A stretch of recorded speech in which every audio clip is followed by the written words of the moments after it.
Dans mon cas, c'était encore plus compliqué car c'était un avortement conservé. J'ai donc passé 3 jours avec mon fils mort. Alors, regardez, c'était les 3 pires jours de ma vie, parce que je devais faire ce processus chirurgical. Seulement, je devais attendre, parce que j'étais en mission. Et il y a toute la dimension symbolique que vous êtes avec... vous n'avez aucune idée de la douleur. J'ai regardé mon ventre et je parlais. Je suis avec mon fils mort ici. Vous m'avez parlé à ce moment-là. Vous avez dit comme ça. Vivez le deuil. Et j'ai passé 3 jours et je me souviens. Et j'étais ravi, j'ai passé 3 jours à pleurer. Pleurer parce que j'étais là. J'étais mort, non? C'était souhaité. Très désiré. Et ce n'était pas facile. Mais ce que vous avez dit, Dieu, il marche avec nous. Il n'abandonne pas. Non. Vous deviez être le tombeau de votre fils. Exactement. Et vous avez vécu 3 jours avec cette conscience. Je suis la tombe de mon fils. Mais parfois, Adriana, nous vivons avec des rêves morts en nous. Les mortels espèrent. Le peuple vivant à l'extérieur, tué à l'intérieur. Il y a donc beaucoup d'angoisse ces jours-ci, de nombreuses situations qui nous opposent, ce qui nous a blessés, parce que nous ne touchons même pas à ce chagrin. Comme il est bénéfique dans la vie d'une personne, par exemple, il a eu le courage de dire que ce rêve est le mien, et il est en train de mourir. Et je ne le fais pas, je veux qu'il meure. Nous sommes humains, nous sommes dans le même processus, nous essayons encore de bien faire les choses, et je vis cela. C'est ce que je vis dans mon histoire, vivant les nouveaux défis qui apparaissent, auxquels nous sommes confrontés. De toute façon. Mais c'est une belle route.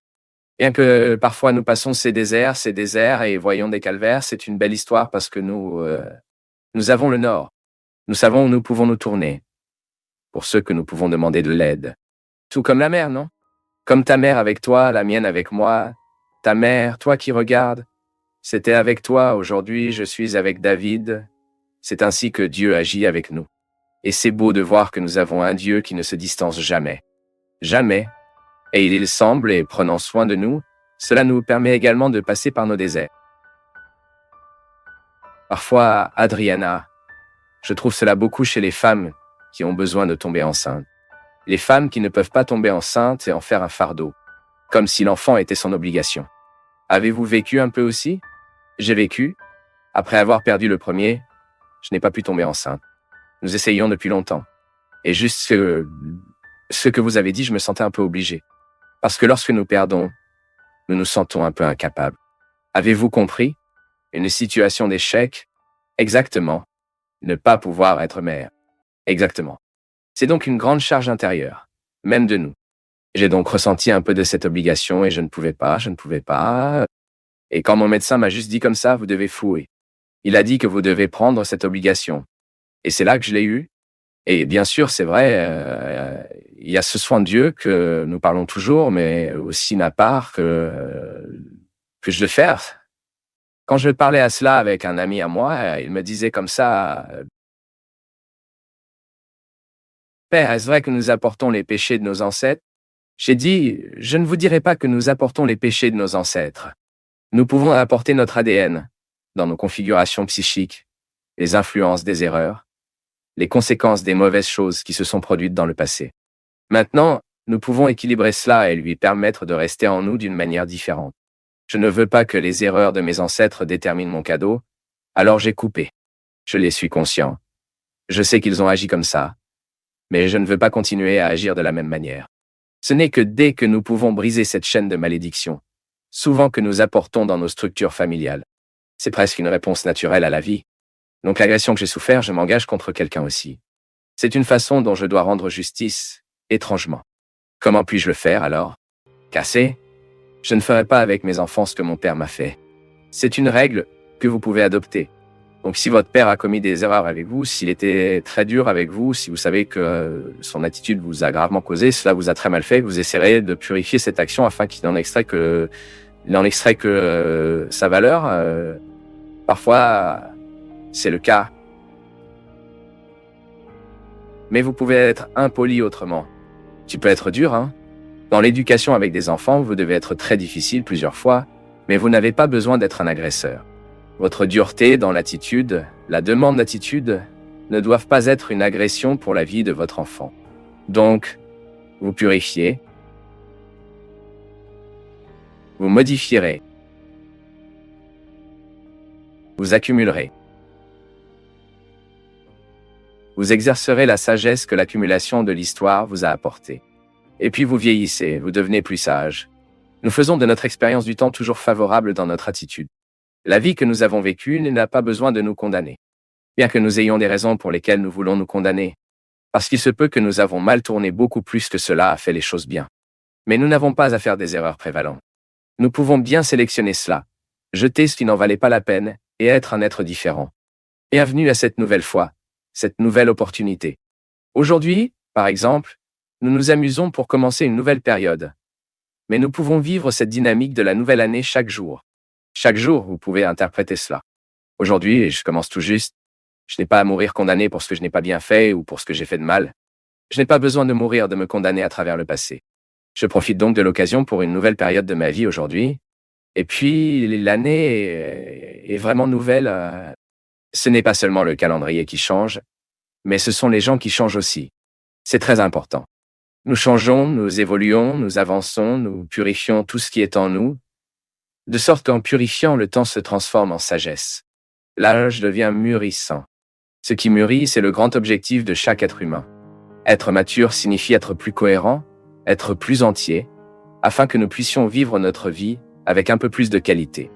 Contre les gens, Adriana, si chargée de charges, qui ne sont même pas les leurs, car le discernement de la compréhension du sens des choses manquait. Parce que parfois, lorsque vous identifiez le sens d'un fardeau, vous vous rendez compte que cela n'a aucun sens. Vous vous rendez compte, avant de penser que vous ressentez ce fardeau, vous découvrez soudain que cela n'avait aucun sens. Les gars, ce poids que je ne veux plus emporter avec moi, parce que parfois vous qui êtes à la maison, vous passez par un moment de difficulté et c'est toujours difficile à interpréter. Que supporter la barre du moment? J'apprécie cette chanson de Gonzaguinha. Un homme pleure aussi, non? Il est triste de voir ce guerrier garçon, avec le fardeau de son temps sur ses épaules. C'est exact. Nous prenons le relais de nos épaules le temps, la famille que nous avons, des choix que nous avons faits. Et parfois, il est très difficile de donner un sens à tout le poids que nous portons. Je ne perds jamais de vue, tu sais? J'ai une vie... Je suis en constante évolution de changement. Je crois vraiment cette action de Dieu en moi. J'ai beaucoup de défauts, j'en suis conscient. Mais vous savez, c'est un objectif pour moi, tu sais? C'est pour moi un défi dont je ne veux pas perdre de vue. Et je me souviens que vous avez passé, après votre processus, jusqu'à l'arrivée de David, c'était un long combat, non? Vous avez eu une souffrance terrible et je continue de penser à quel point c'était important. Maintenant, après avoir regardé en arrière, toute cette souffrance préparant votre cœur pour que vous aimiez David encore plus intensément. Je ne sais pas si c'est possible pour mesurer l'intensité de l'amour, mais peut-être plus mature, ne pensez-vous pas? Plus de maturité, sans aucun doute, sans aucun doute. Tout ce que j'ai vécu, c'est... Et vous? Adriana a même perdu, bien, un enfant. Combien de mois était-elle? 3 mois? Il avait 3 mois avec toutes les attentes, non? Et ma grossesse avec David était également une grossesse risquée. Non, nous sommes restés tout le monde. Je les 3 premiers. J'étais les 3 premiers mois, donc j'ai souffert, je n'ai pas apprécié les 3 premiers mois de grossesse. Anxiété. J'avais des signes que j'étais, donc comme j'avais un signe du premier, j'avais aussi un signal. Cela pourrait aussi perdre. Et donc c'était dans notre vie, c'est comme ça, mon peuple. Vous qui devez également marcher, vivre avec vos réalités mortes, car ce n'est pas seulement un enfant qui meurt. Et dans mon cas, c'était encore plus compliqué, car c'était un avortement conservé. Et donc passé 3 jours avec mon fils mort. Alors, regardez, c'était les 3 pires jours de ma vie, parce que je devais faire ce processus chirurgical. Seulement, je devais attendre. Parce que j'étais en mission. C'était donc... ce n'était pas facile. Et il y a toute la dimension symbolique que vous êtes avec... Waouh! Vous n'avez aucune idée de la douleur. J'ai regardé mon ventre et je parlais. Je suis avec mon fils mort ici. Vous m'avez parlé à ce moment-là. Vous avez dit comme ça. Vivez le deuil. J'ai passé 3 jours et je me souviens et j'étais ravi. J'ai passé 3 jours à pleurer. Pleurer parce que j'étais là, j'étais mort, non. C'était souhaité, très désiré, et ce n'était pas facile. Mais ça que vous parliez est Dieu. Il marche avec nous, il n'abandonne pas. Non, vous deviez être le tombeau de votre fils. Exactement. Et vous avez vécu 3 jours avec cette conscience. Je suis la tombe de mon fils. Mais parfois, Adriana, nous vivons avec des rêves morts en nous, les mortels espèrent, le peuple vivant à l'extérieur, tué à l'intérieur. Il y a donc beaucoup d'angoisse ces jours-ci, de nombreuses situations qui nous opposent, ce qui nous a blessés. Parce que nous ne touchons même pas à ce chagrin. Puisqu'il est bénéfique dans la vie d'une personne, par exemple, ils ont le courage de dire que ce rêve est le mien, et il est en train de mourir, et je ne veux pas qu'il meure. Nous sommes humains, nous sommes dans le même processus, nous essayons encore de bien faire les choses. Et je vis cela, c'est ce que je vis dans mon histoire. Vivant les nouveaux défis qui apparaissent, auxquels nous sommes confrontés. De toute façon. Mais c'est une belle route. Bien que parfois nous passons ces déserts, travers ces déserts, vivant des calvaires, c'est une belle histoire, parce que c'est une belle route parce que nous savons, nous pouvons regarder. Nous avons le nord. Nous savons, nous pouvons nous tourner. Pour ceux que nous pouvons demander de l'aide. Tout comme la mère, non? Tout comme ta mère avec toi, la mienne avec moi. Et c'est beau de voir que nous avons un Dieu qui ne se distance jamais. Jamais. Et il semble, et prenant soin de nous, cela nous permet également de passer par nos déserts. Parfois, Adriana, je trouve cela beaucoup chez les femmes qui ont besoin de tomber enceintes. Les femmes qui ne peuvent pas tomber enceintes et en faire un fardeau, comme si l'enfant était son obligation. Avez-vous vécu un peu aussi? J'ai vécu.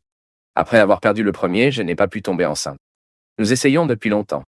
Et juste ce que vous avez dit. Je me sentais un peu obligé, parce que lorsque nous perdons, nous nous sentons un peu incapables. Avez-vous compris? Une situation d'échec. Exactement. Ne pas pouvoir être mère. Exactement.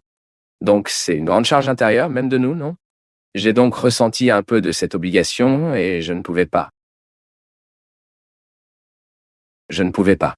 Et quand mon médecin m'a juste dit comme ça, vous devez flouer. Il a dit que vous devez prendre cette obligation. Et c'est là que je l'ai eu. Et bien sûr, c'est vrai, il y a ce soin de Dieu que nous parlons toujours, mais aussi ma part que je devais faire, c'était pour laisser Dieu agir, non? D'autres personnes, Adriana, si chargée, parce que parfois, lorsque vous identifiez le sens d'un fardeau, vous vous rendez compte que cela n'a aucun sens. Vous vous rendez compte, avant de penser que vous ressentez ce fardeau, vous découvrez soudain que cela n'avait aucun sens. Les gars, ce poids que je ne veux plus emporter avec moi. Parce que parfois, vous qui êtes à la maison, vous passez par un moment de difficulté et c'est toujours difficile à interpréter. Que supporter la barre du moment? J'apprécie cette chanson de Gonzaguina. Un homme pleure également. Il est triste de voir ce guerrier garçon, avec le fardeau de son temps sur ses épaules. C'est exact. Nous prenons le relais de nos épaules le temps, la famille que nous avons, des choix que nous avons faits. Et parfois, il est très difficile de donner un sens à tout le poids que nous portons. Je ne le perds jamais de vue, tu sais. J'ai une vie très bien remplie, mais je fais un point de vue, de prendre la dynamique de mon changement dans la ruée de ma vie. Je suis en constante évolution de changement. Je crois vraiment cette action de Dieu en moi. J'ai beaucoup de défauts, j'en suis conscient, mais vous savez, je n'abandonne pas cette possibilité d'être un homme meilleur. C'est un objectif pour moi, tu sais. C'est pour moi un défi dont je ne veux pas perdre de vue. Et je me souviens que tu as réussi, suivant ton processus jusqu'à l'arrivée de David, très. Vous avez traversé des souffrances terribles. Et je continue de penser à quel point c'était important. Maintenant, après avoir regardé en arrière, tout ce qui souffre de préparer votre cœur pour que vous aimiez David encore plus intensément. Je ne sais pas si c'est possible pour mesurer l'intensité de l'amour, mais peut-être plus mature, ne pensez-vous pas? Plus de maturité, sans aucun doute, sans aucun doute. Tout ce que j'ai vécu. Adriana a même perdu, à droite, un enfant. Combien de mois, Adriana? 3 mois. Il avait 3 mois avec toutes les attentes, non? Et ma grossesse avec David était également une grossesse risquée. Non.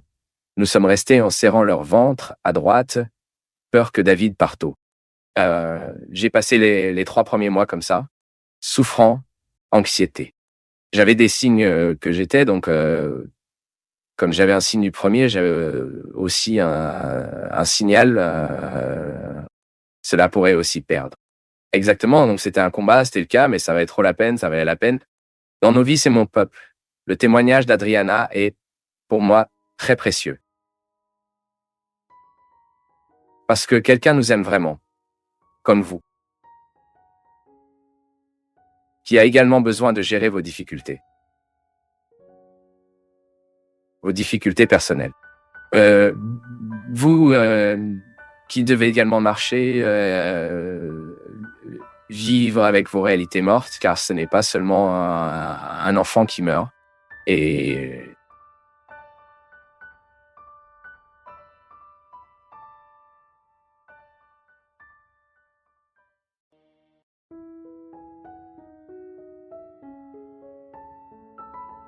le père Fabio, aujourd'hui, bien que vous pourriez parler de la responsabilité que certaines personnes mettent les autres pour être heureux, quand je mets à l'arrière de l'autre la responsabilité de mon bonheur, je commets 2 crimes. Le premier, le pire de tous, avec moi, parce qu'à partir du moment où je délègue mon bonheur, la responsabilité d'être heureux envers l'autre, je me prive d'être heureux. Qu'est-ce que le bonheur tout d'abord? Le bonheur est cette harmonie que vous pouvez réaliser avec la vie. Le bonheur ne signifie pas que je n'aurai pas de problème. Cela ne signifie pas que j'aurai une mer de roses à naviguer. Non. Le bonheur, je peux être heureux même s'il a des difficultés dans ma vie quotidienne. C'est l'harmonie intérieure que je crée pour pouvoir bien gérer mes problèmes, pour bien gérer mes joies, pour bien gérer ma vie quotidienne. Et de cette harmonie, je vis satisfait. Je pense que le bonheur est ça, c'est une satisfaction. C'est vous d'être heureux. Que vous soyez satisfait de la vie que vous vivez. Toujours dans un processus de lutte et de surmonter, parce que c'est ainsi que cette satisfaction survient, l'être humain voudra toujours de bons résultats. Il aura toujours besoin de bons résultats. Vous pouvez observer que parfois il y a des gens qui sont déprimés, obtiennent de la autre chose. Pourquoi? Parce qu'ils exigent moins, ou parce qu'ils ne réalisent pas ce processus de surmonter.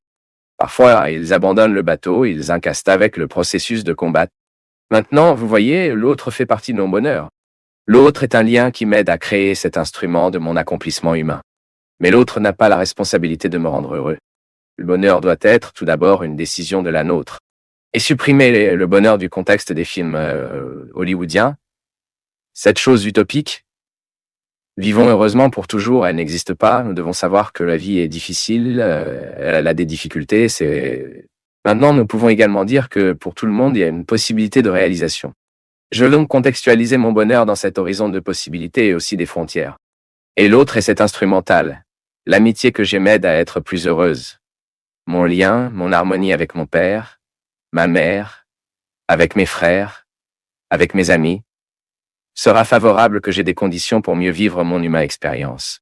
Et bien sûr, parce que je suis bien informé des autres, mais l'autre n'est pas responsable du processus.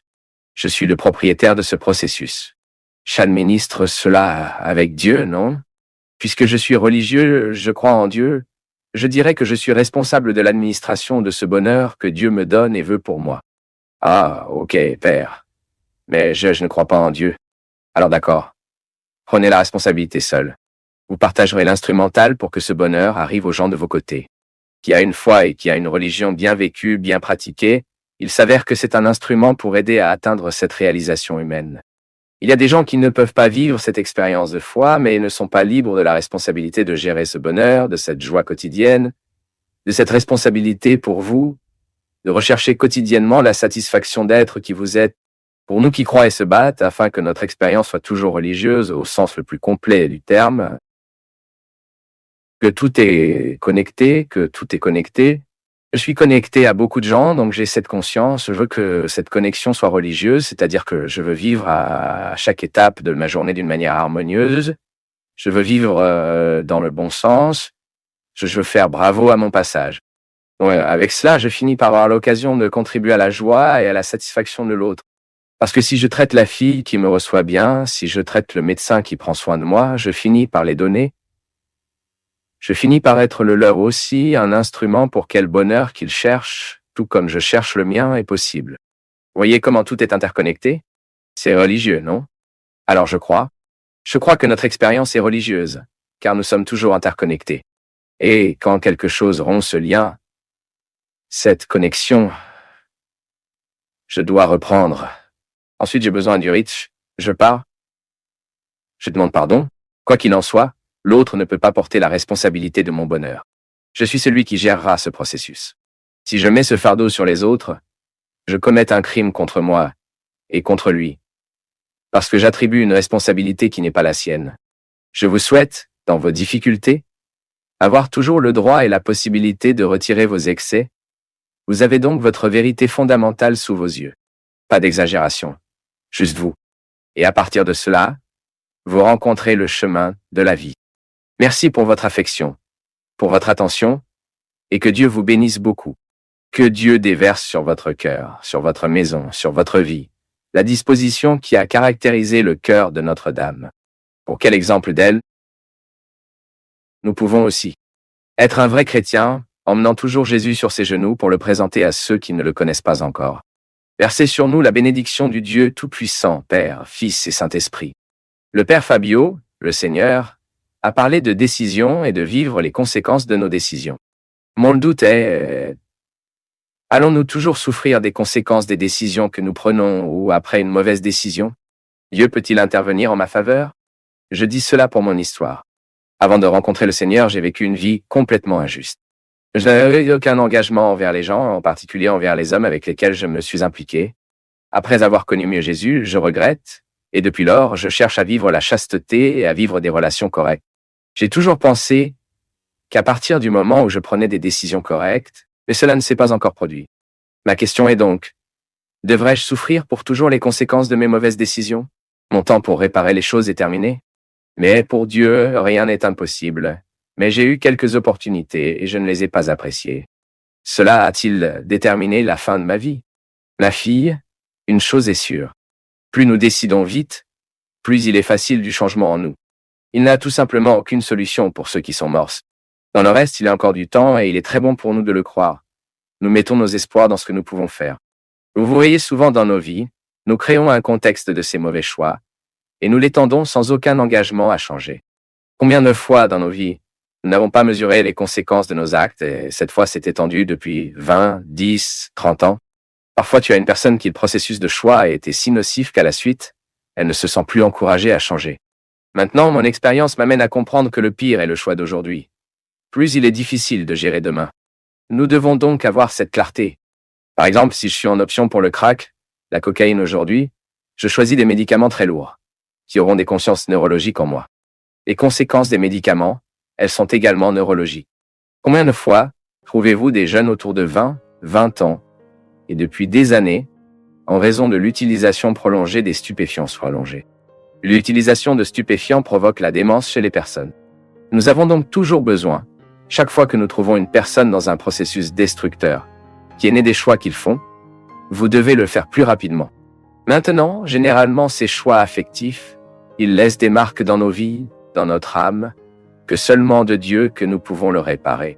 Et quand je parle de Dieu, je ne dis pas seulement en priant, je parle de toutes les ressources que nous pouvons utiliser pour que Dieu agisse en nous.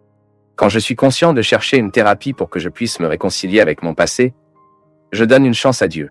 C'est tellement beau pour vous d'identifier chez les gens par le traitement psychologique et psychiatrique, la reconnaissance, le look. J'ai besoin d'aide. Dieu commence à avoir une chance dans la vie de cette personne. Parce que le pire problème avec le névrotique n'est pas de reconnaître que c'est le casse. Parfois, vous trouvez des gens, parfois nous-mêmes, non? Nous nous cachons dans les mensonges que nous nous disons. Combien de personnes que vous... Ah, j'ai maintenant changé, je n'ai pas besoin d'aide parce que je suis capable de vous changer. Mensonge. Ça dure 2, 3 mois, puis vous voyez des gens agir de la même manière, avec la même grossièreté, traitant le mal de la même manière qu'avant. Donc ce qui corrige les conséquences de nos choix, c'est le courage. Premièrement, le courage que nous devons avoir à les affronter. Prenez les erreurs, non? Nous ne changerons pas si nous ne supposons pas l'erreur commise. Vous vous réconciliez donc avec votre vie affective passée. La meilleure façon est de commencer la direction de la conscience même que vous prenez. Je n'ai pas agi de la bonne manière. Et puis, à partir de cela, maintenant, réparez-le. Au fil du temps, ça devient difficile. Et aujourd'hui, ce n'est pas seulement vous qui confrontez le problème à trouver quelqu'un qui veut se marier. C'est vraiment très difficile. C'est une putain de crise, non? Les gens sont célibataires, terrifiés, et le temps passe. Et marque le temps dans le calendrier, Et le prince ne suffit pas. Et la grenouille? Puis plus le prince? Pas de grenouille. Pas de cheval blanc. Il n'y a rien d'autre. Le conte de fées est brisé, non? Aujourd'hui, malheureusement, les gens ne veulent pas ce relation durable. Cette analyse Balma est très pertinente pour nos jours. Quand il parle, l'amour d'aujourd'hui est liquide, il coule de ses mains, il s'échappe. Maintenant, le gros problème est également l'endroit où les gens recherchent, non? Les gens qui veulent se marier ne le trouveront pas. Habituellement, dans les endroits où ils vont, dans les balades qui y vont, personne n'est très disposé à se marier. Je parle toujours, savez-vous où sont les garçons qui veulent se marier? En construction. Hein? Ces garçons avec des garçons de portefeuille mignons veulent déjà construire une famille. Ils sont pauvres, mais tellement fous de construire une famille. Je ne sais pas, ces balles en service, ces belles personnes, très pleines d'opportunités, généralement je ne veux pas. Allez-y dans la construction. Vous pensez toujours qui veut se marier. Là, dans les champs, dans la récolte. Maintenant, je ne sais pas si vous voulez aller. Je ne sais pas si vous êtes très disposé à y aller. C'est votre cas, non? Mais souvent, la bonne personne existe, mais elle est au mauvais endroit. Ce n'est pas à cet endroit que vous recherchez conventionnellement. Et il y a des gens qui ont une illusion. Ah, je pense que dans mon groupe de prière, je vais demander à quelqu'un de se marier. Ce n'est pas, tu vois. C'est à l'intérieur du groupe de prière ne garantit rien, non? Le plus important en une personne est son personnage. C'est ce que vous réalisez au moment où vous commencez à vivre. Aux petits amis que vous avez aujourd'hui, si vous regardez bien et si vous faites bien, perdez bien la corde pour que vous voyez où cela peut aller. Ensuite, vous connaissez le mari que vous aurez à l'avenir. L'être humain est comme ça. Les gens. Il n'a pas beaucoup de mystères, non? Les mystères existent, mais ils sont dans d'autres dimensions. L'être humain est très... Bien sûr, il est plein de mystères, plein de choses que vous ne pouvez pas absorber, mais juste regardez bien. Ayez juste le courage de regarder la personne que vous dites que vous aimez honnêtement, avec sincérité. Merci pour votre entreprise. Grand sur nous, la bénédiction du Dieu Tout-Puissant, celui qui est Père, Fin et Esprit.